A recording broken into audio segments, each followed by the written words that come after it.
이번 시간에는 영적 세계와 육적 세계를 좀 비교해 보면서 어떻게 영적 세계를 통해서 우리가 육적 세계를 지배할 수 있을까?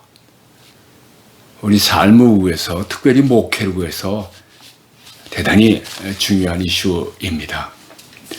성경을 보면 영적 세계와 육적 세계를 그렇게 구분해서 말하지 않습니다.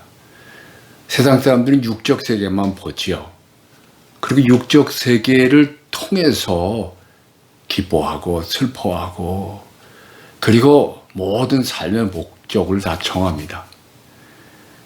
그런데 성경은 그거는 잠깐 있는 것이고 영적 세계가 영원한 것이다. 그리고 영적 세계가 실제 권능이 있는 것이다. 육적 세계는 자꾸 변하는 것이다. 육적 세계를 간단히 말하면 우리 지금 경험하는 3차원이죠. 항상 부족합니다. 왜냐하면 자꾸 변해가기 때문에 그래요. 사람도 다 변해갑니다. 저도 젊어서 한참 열심히 뛰었는데 금세 나이가 70이 넘어가는 거예요. 세상이 다 그렇습니다. 그리고 이 육적 세상은 3차원의 세상은 언제나 결핍 때문에 경쟁을 해야 됩니다. 왜냐하면 이게 넉넉하지가 않아요. 다 부족하니까 자꾸 싸워야 됩니다. 뭐든지 하려고 그러면 아주 보통 힘든 게 아니에요. 그래서 수고를 해서 얻어놓고 나면 또 아무것도 아닌 게 이게 3차원의 세계예요. 근데 성경이 우리에게 가르쳐주는 대로 영적 세상을 우리가 잘 알고 또 항상 느끼고 또 지배할 수 있다고 한다면은 이 3차원의 세상에서도 그 영적 세상의 그 연장으로서 우리가 그 행복과 권능과 그리고 축복을 늘 누리게 되는 것입니다. 성경에 보면 많은 인물들이 육적 세상만 보다가 영적 세상을 만나면서 놀라게 되고 그리고 그 영적 세상에 자기를 의지하고 육적 세상을 지배하는 것을 보게 돼요. 성경에 많이 나오죠. 몇 군데만 보면은 창세기 32장 2절에 보면 야곱이 이제 자기 식솔들 다 데리고 가족 데리고 에서를 만나러 가잖아요. 그때 굉장히 얼마나 두려워하는지 모릅니다. 뒤로 가자니 외삼촌하고 싸웠기 때문에 갈 수가 없고 또 맹세도 했잖아요. 다시 거기 안 가기로. 그 다음에 앞으로 가자니 에서를 만나야 되고 에서가 또 부하들 여러 백 명 데리고 만나러 오잖아요.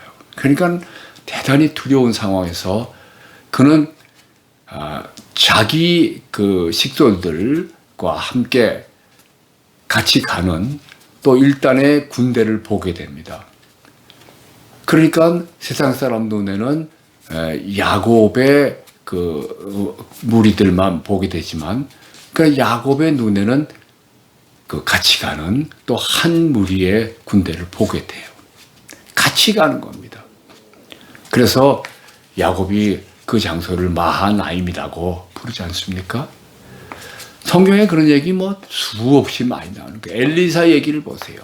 엘리사가 열왕기하 6장에 보면 그 나오죠. 뭐예요? 거기에 아람 군대가 엘리사가 살고 있는 그 지역을 아주 포위하고 아주 멸살시키려고 덤벼듭니다. 그래서 아침에 일어나 보니까 온 천지에 성 주위에 아람 군대가 완전히 포위하고 꽉 채워졌습니다.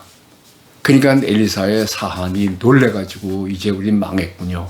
전쟁에서 지면은 그 다음에 전부 노예가 되고 다 여자들은 다 노예가 되고 남자들은 다 죽지 않습니까? 근데 엘리사가 그때 말합니다. 걱정하지 말아라. 우리와 함께한 이들이 저들보다 많다. 그래서 하나님께 기도해서 이 자기 사환의 눈을 좀 열어주십시오. 그때 그 사환이 보게 되지요. 온 하늘과 온 땅에 가득 찬 그 아람 군대보다 더 수십 배 많은 엄청난 양의 군대, 하늘나라 군대를 보게 되는 것이죠. 그러면서 안심하게 되고, 실제로 또 그 군대가 역사에서 그 싸움에서 이기게 만들지 않습니까? 욥도 마찬가지예요. 욥은 자기 혼자서 다 잃고 병들고 자식들 다 죽고 그리고 아내도 떠나고 혼자 망해가는 줄 알았어요. 근데 하나님이 그의 눈을 열어서 알게 해주잖아요. 자기를 내려다보는 허다한 존재가 있다는 것을 몰랐어요. 우리도 마찬가지입니다. 우리가 손을 이렇게 흔들 때 이 3차원의 세상에서만 흔드는 게 아니라 같이 동시에 영적 세상에서도 같이 있습니다. 육적 세상, 영적 세상이 같이 있어요. 그 분명한 예가 마태복음 17장에 나오지 않습니까? 예수님이 제자들, 그 중에 또 3명 데리고 산에 올라갑니다. 그리고 한순간에 그 상황이 다 변해가지고 그들 전체가 영적 세상을 보는 거예요. 거기에 몇백 년 전에 죽은 엘리야가 나오고, 그리고 또 모세가 나오고, 그 첫눈에 다 알아보고 서로들 예수님과 대화하는 거예요. 그리고 그 장면이 얼마나 영광스러웠던지 베드로가 정신을 못 차리고, 이 자리가 너무 좋고 이 장면이 너무 좋습니다. 여기에 제가 초막 셋을 지을 테니까 3분이서 하나씩 들어가십시오. 이대로 계속 진행합시다. 베드로는 그 영적 존재들이 초막이 무슨 필요가 있는지 그거 몰랐던 거예요. 3차원식으로 생각하는 겁니다. 그 장면이, 그러니까 영적 세상과 육적 세상이 따로, 육적 세상을 떠나서 한참 뭐 비행기 타고 로켓 타고 뭐 몇 마리 가면은 영적 세상에 있는 게 아니에요. 같이 이 자리에, 지금 여러분이 있는 그 자리에도 같이 존재하고 있는 겁니다.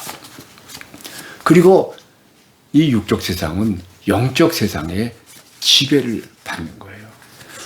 만약에 베드로가 그 영적 존재들하고 같이 또 영적 세상에 있을 때, 거기 만약에 무슨 비행기가 오히려 지나갔다. 그럴 리는 없지만 지금 현대로서 생각한다면 비행기 지나갔다고 하는데 비행기 보이는 거예요. 그냥 육적 세상, 영적 세상 같이 있는 겁니다.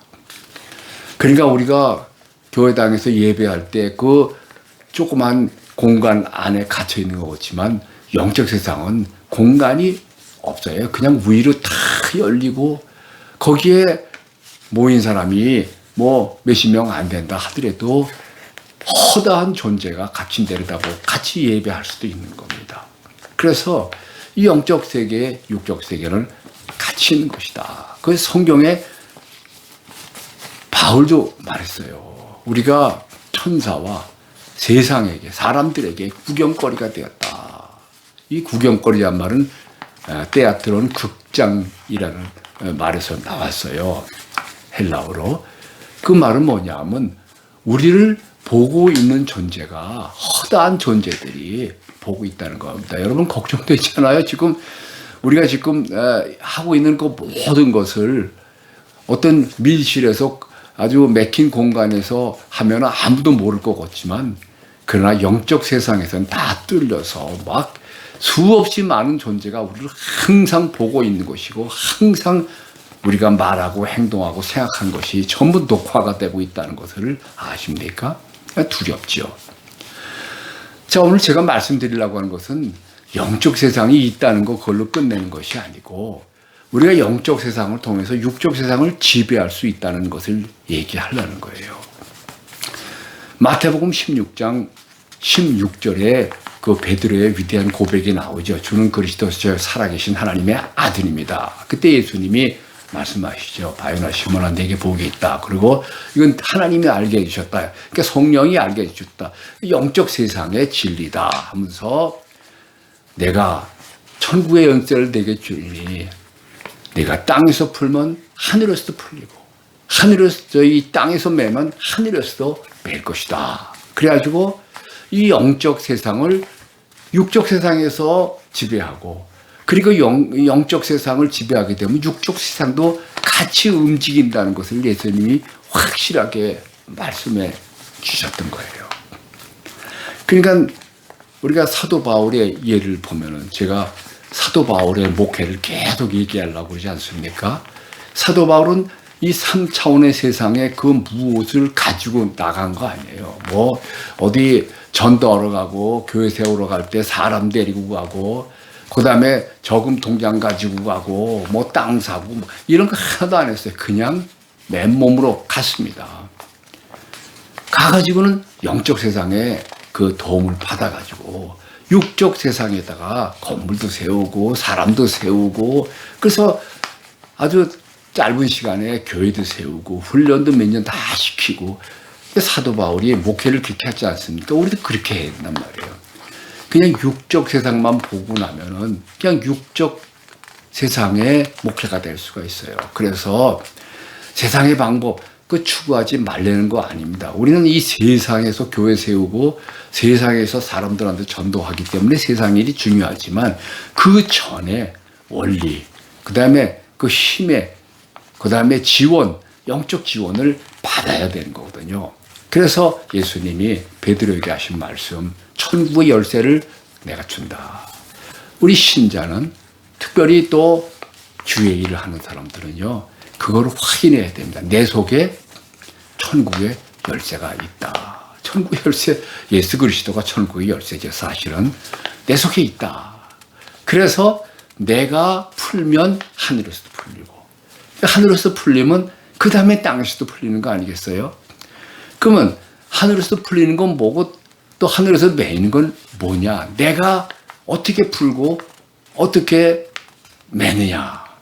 이게 제일 핵심 아닙니까? 내가 어떻게 하면 교인도 많게 하고, 그리고 교인들이 잘 되게 하고, 그리고 목회가 잘 열려서 모두가 행복한 한 가족, 영적 공동체를 이루게 하느냐? 이게 늘 생각하는 거 아니에요? 근데 3차원식으로 생각하면 답이 나오지가 않습니다. 3차원에서는 땅이 있어야지, 돈이 있어야지, 사람이 있어야지, 그리고 또 나 또 실력이 있어야지, 학위도 있어야지, 뭐 여러 가지 다 세상 것 다 갖다 놓고 하려고 그러는 거예요. 근데 그것은 영적 목회가 아니죠. 영적 목회 어떻게 하느냐? 자, 그러면은 내 속에 이 천국 열쇠가 있다는 것을 믿어야 되죠. 그리고 이걸로 하늘을 메고 또 하늘을 푸는 것입니다. 어떻게? 내가 잘 되리라 결정을 하고, 그리고 천국의 모든 지원이 내게 있다고 믿어야 되고, 그리고 그 다음엔 내가 원하는 것을 향해서 명령하고 움직여 나가는 것이고, 그 다음에 가서 천국의 지원, 영적 지원이 내게 오고 있다고 믿고 실력도 쌓고 전도도 하고 사람도 만나고 하는 것입니다. 근데 많은 사람들이, 특히 목회자들이 그 반대로 할 수가 있어요. 그런 생각은 안 하고 먼저 사람부터 모으려고 그러고, 그저 돈을 모으려고 그러고, 그 반대로 나갈 때 영적 권세는 거기에 없는 겁니다. 자, 그러면 영적 권세를 펼쳐나가기 위해서 어떻게 해야 되느냐? 제가 앞 시간에도 말씀을 드렸어요. 영적 권세, 예수님의 주신 그 천국 열쇠는 예수님 자신이요, 또 예수님의 말씀입니다. 그래서 그대로 눈에 보이지 않아도 내 마음에 가지고 그것을 계속 주장을 해야 돼요. 내 속에 천국의 열쇠가 있어서 내가 명령하는 대로 내 삶이 열린다. 그리고 내가 결정하는 대로 내 교회가 펼쳐진다. 물론 하루아침에 이게 다 펼쳐지지 않아요. 여러 달 걸릴 수도 있어요. 저도 많이 경험해 왔습니다. 근데 그런 과정에서 자꾸 3차원에 의해서 약해지고 넘어지고 한다면 우리가 지는 것이고요. 우리가 그 영적 사고로, 이 믿음으로 우리의 마음을 가득 채우고, 그 다음에 우리 앞에 펼쳐지는 3차원을 지배하는 것이죠. 사도 바울이 그렇게 했던 것입니다. 우리가 주를 의지하고 움직여 나갈 때, 특히 목회할 때 하늘의 허다한 존재가 지금 보고 있으며 또 도움을 주고 있다는 것을 믿어야 돼요. 내가 기도하고 애원하면 도움이 오는 게 아닙니다. 하나님이 지금 내 속에서 이미 돕고 있어요. 성경에 이렇게 약속이 계속 되어 있습니다. 그렇다고 한다면 내가 그걸 믿어야 되죠. 믿음이 안 와도 그렇다고 마음속에 주장을 해야 돼요. 그래서 그 말씀을 품고 나갈 때 이미 영적 세상을 끌어들여서 내가 품고 나가는 것이 됩니다. 이 시간은 여기까지만 하고 다음 시간에 이어서 이것을 어떻게 가지고 더 적용해 내는지 펼쳐내는지를 말씀을 드리겠습니다.